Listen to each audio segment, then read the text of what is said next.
after the health condition of two of the elderly protesters who were on fast has normalized the word challenge the Modi government. Turned critical and they had to be rushed to hospital. No, NO, Sonam Wangchuk is not an anti-national. Expressed in this blog are hosted on my own website, are strictly personal and do not reflect the views of any organization. Namaskar, Shubho Vijaya, Happy Dashera, Shubh Vijay Dashmi. Hope you've had a fine Navratra. Hello and welcome my friends to Straight Bat, my weekly video blog where, as the title suggests, I comment with a straight bat. Now, one word has crept into the political vocabulary of this country in the last 11 years. Anti-national or Deshdrohi. The right-wing social media army in particular has normalized the word, routinely using it against anyone who is seen to question, leave aside, challenge the Modi government. And the Home Ministry under Amit Shah's domineering leadership has used that word to crush all dissent. Now, the latest anti-national tag has been given to the most unlikely of public figures. Ladakhi environmental activist, engineer, educator and innovator Sonam Wangchuk. That's right. When Sonam was suddenly detained and arrested under the National Security Act and packed off to Jodhpur jail, his family not even allowed to see him, a school friend asked me, "Tell me, Rajdeep, is Sonam Wangchuk really an anti-national?" So my answer will come today on Straight Bat, my friends, and read my lips loud and clear. No, NO, Sonam Wangchuk is not an anti-national. Far from it. In fact, today on Straight Bat, let me bring you the Sonam Wangchuk story all of you need to know about. I first met Sonam in 2008. I was at CNN IBN at the time, and we had started an initiative called Real Heroes to honor ordinary people doing extraordinary work. Our reporters fanned out to different parts of the country to identify unknown Indians who were doing genuine public service. In the list of 24 Indians we honored in 2008 was a certain Sonam Wangchuk.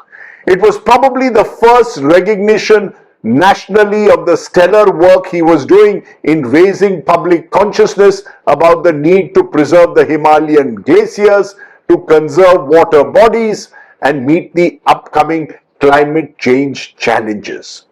A year later, in 2009, Sonam Wangchuk became even more famous because he was widely seen as the inspiration behind Amir Khan's lead character in the film Three Idiots, a box office super hit.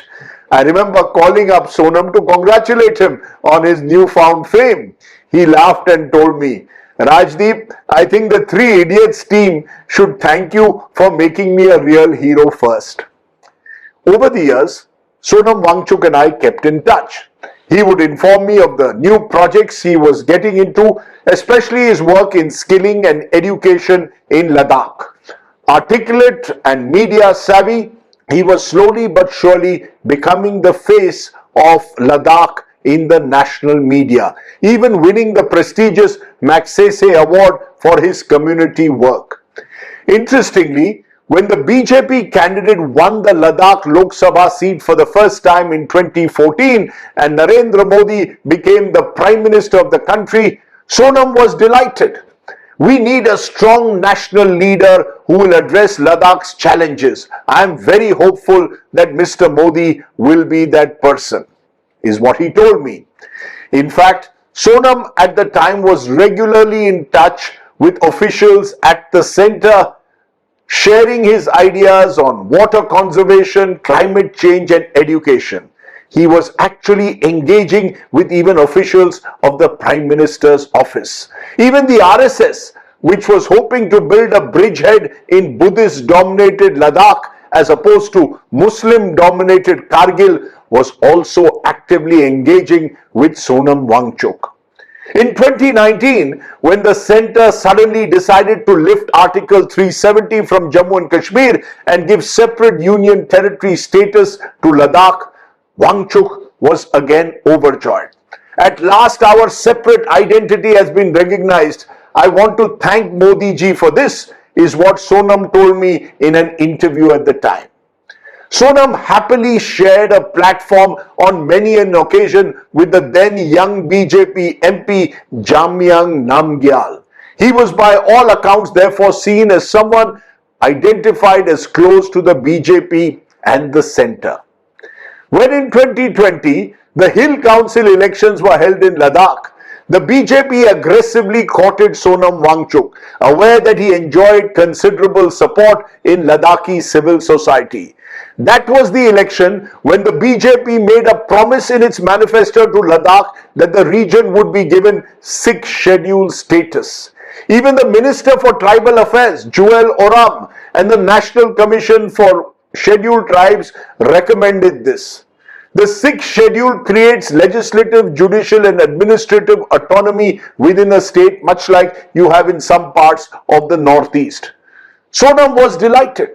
This was seen, he said, as a key step towards empowering the people of Ladakh.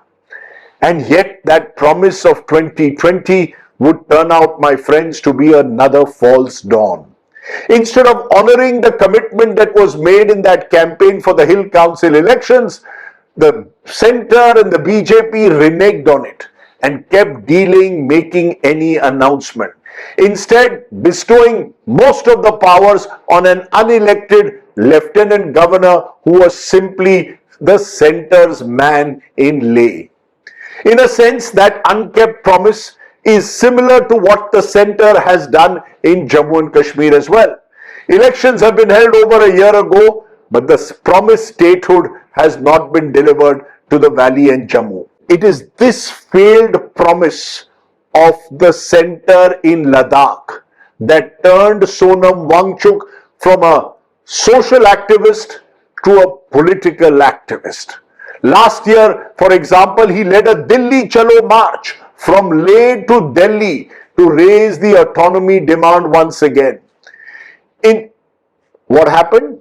He was stopped on the Delhi border.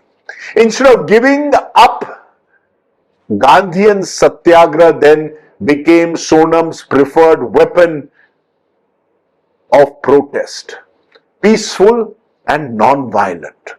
All that sadly changed when on September 24th, the anger boiled over after the health condition of two of the elderly protesters who were on fast turned critical and they had to be rushed to hospital. That was the trigger for a group of youth protesters to resort to unacceptable violence, even torching the BJP office in Leh. 4 people were killed in the resultant police action. Sonam called off his fast, describing the violence, as he told me, as the saddest day of his life. I have given this detailed background here, my friends, only so that you can understand the chronology and the context.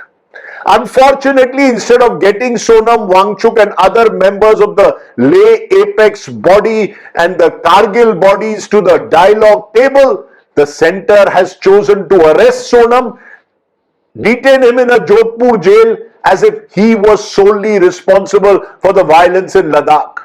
Without even a proper investigation into the violence, brazen falsehoods have been spread by the right-wing social media armies, claiming that Sonam was the one provoking the youth to engage in Nepal-like Gen Z protests.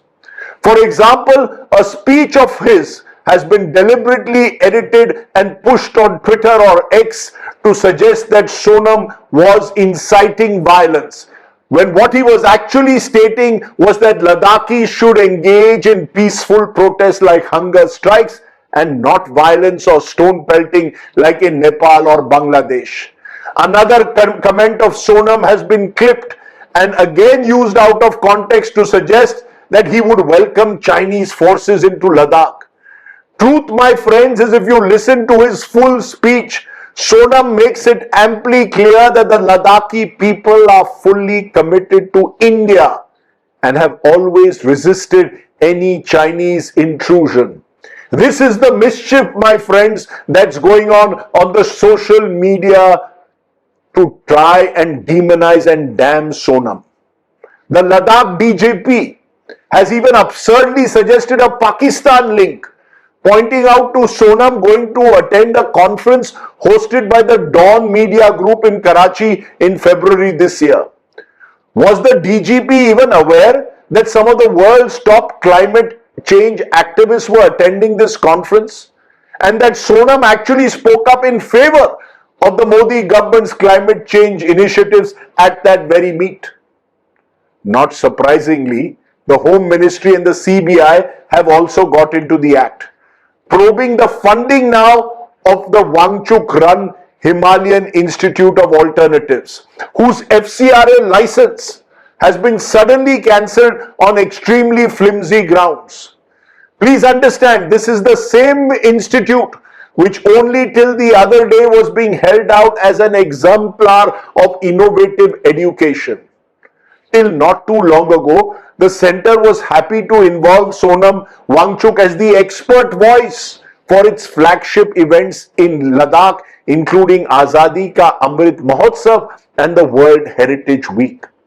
As the Indian Express's Jay Majumdar has reported this week, in April 2022, the BJP's National General Secretary Vinod Taude, who had also been Maharashtra's Education Minister earlier, had hailed Wangchuk for working together towards betterment of our nation, especially the welfare of our students. So get this, when it suited the Narendra Modi government at the center, Sonam Wangchuk is a staunch nationalist. Now, when there is anger and frustration in Ladakh over unkept promises by the center, the same Sonam Wangchuk becomes anti-national?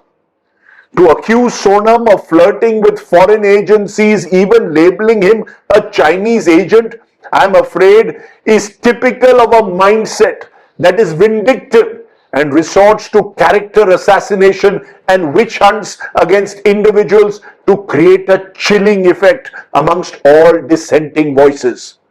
We've seen this also in the Kashmir Valley. One day you are in an alliance government with Mehbooba Mufti's PDP, and next day she is an anti-national and put under house arrest. We've seen it with the BJP's own kooky MLAs in Manipur, who have struggled to get their voices heard amongst the powers that be.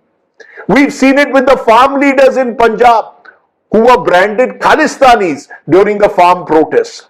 And now we are seeing it happening with Sonam Wangchuk.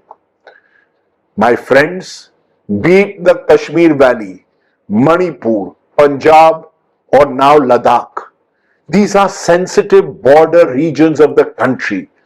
Here you need a healing touch and accommodative approach, and not the heavy hand of an authoritarian state that is unwilling to hold a rational dialogue with stakeholders.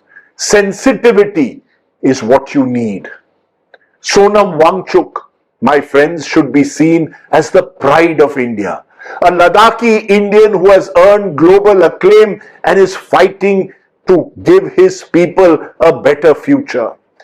Instead of reaching out, an imperious, heavy-handed center has chosen to throw him in jail.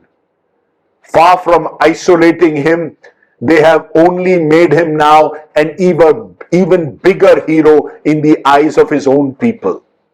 You can always disagree with Sonam Wangchuk's political beliefs, but surely having an alternative viewpoint doesn't make him a criminal under the National Security Act. One final word today on this anti-national hogwash against Sonam Wangchuk. Please ask yourselves today, my friends, who really is anti-national in this great country of ours? Those who seek to divide people through the worst kind of communal rhetoric only to garner votes at election time? Those whose assets are clearly grossly disproportionate to their known sources of income? Or those like Sonam Wangchuk, who have devoted a lifetime to community work, often in the most difficult conditions in Leh Ladakh?